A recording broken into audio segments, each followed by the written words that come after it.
And I will tell you that we are involved in something that I think all of us would agree is called, we would define it as unrestricted warfare. And we talk about first generation warfare, second generation warfare, third generation warfare, fourth generation warfare.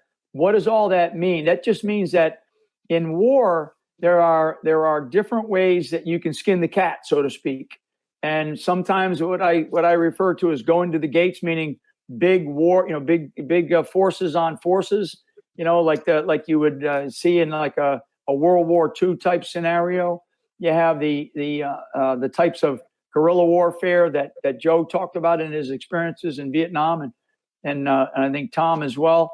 And then this sort of third or fourth generational warfare, the kind of stuff that we've been dealing with counterterrorism and such in places like Iraq and Afghanistan, where we're doing nation building and we're also fighting an enemy at the same time.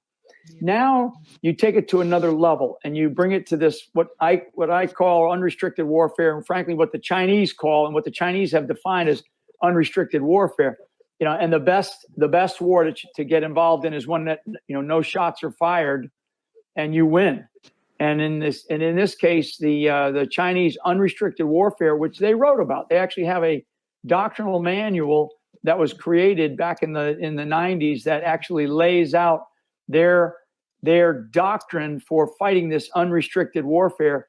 And all of us today have talked about how this unrestricted warfare gets carried out, whether it's on the information domain and cyber, whether it's what Joe's talking about and some of the kinds of things that the Chinese get involved in the different aspects of the economy or the lifeblood of our education system, and what Dr. Sellen talked about with this sort of infusing themselves, particularly in our medical system, not only in our civilian medical system but our military medical system as well.